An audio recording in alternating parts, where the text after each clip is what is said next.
Okay, welcome back to the next video. Welcome back. So, the home monitoring device. This is the device. I tell patients the most important thing, if you're going to remember anything, is to plug this in next to the bedside table within 2 meters all the time. Leave it plugged in. Even though these do have a battery reserve, if you unplug them, they tend to disconnect and then we don't get information. Anyway, plug this in next to the bedside table, always transmitting between 12 and 5 at night. So I tell the patient, if you're going to remember anything, plug this in, and if you need to forget about it, then forget about it, but preferably, please plug this in, most important thing.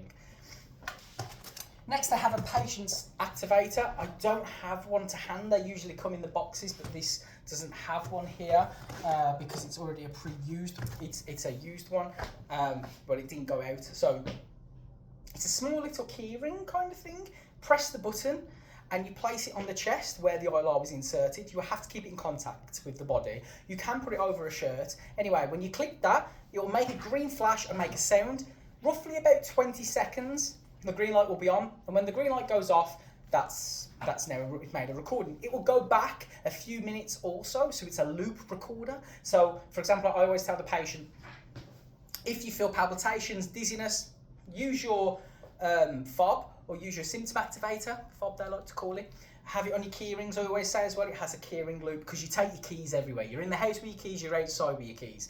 And that will make a recording of their present rhythm. And it comes up on our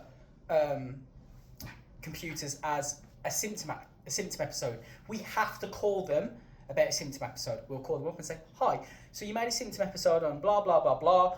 What did you feel? And I'll write down their symptoms. It's important to correlate anything that we find on their rhythm with symptoms. It changes the clinical relevance. It's very important. And I'll explain to them how to use that. Give them a little booklet that comes with them so they can read further into it. Then I'll explain after that. I also give them a patient card which tells them what their device is and that it's MRI compatible. These links that we give here, so this will be, let me see if I can get it in nice and close. So this will be a Reveal Link 11, okay? LNQ 11, okay? So those are MRI compatible. You give them that little card that tells them it is, so whenever they go to any appointments in the hospital, they have to show that. There are millions of devices in hospitals. Not everybody knows what it is, so having that to hand is great. I also tell them if you go abroad, take that as well because it will set off the alarms. It is metal. You don't want to be rugby tackled while in the middle of your airport, so take that with you.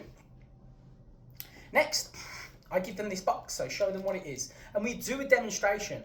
The reason why I do a demonstration for them is not for them to just also educational learn how to do it, but also I need to make sure that that is connected and sent over to me. Okay? So I plug it in, I then take it off, I'll then click the button and go, this is how you need to do this now. This is a thing you plug in next to your bedside table, as I've explained, but use 2 times you'll ever use this. 1, I give them a call and tell them to do a manual download for me. A manual download is when you manually send the information to me. We don't wait till the night time between 12 and 5 where it automatically sends any information. I want a manual download. Usually this device stores information on it. Doesn't always send the episodes across if it doesn't think it's important, and it'll just store them.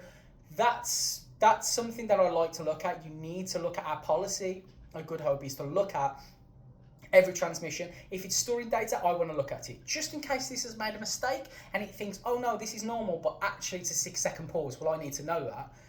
So I tell them, if I call you up and ask you to do a manual download, you'll do this. Or 2, you have a severe symptom. So passing out, for example. If you pass out, I tell them to call the ambulance, and while you wait, if you feel well enough, you can do a manual download so the information is sent to us, and that way it's more efficient, okay?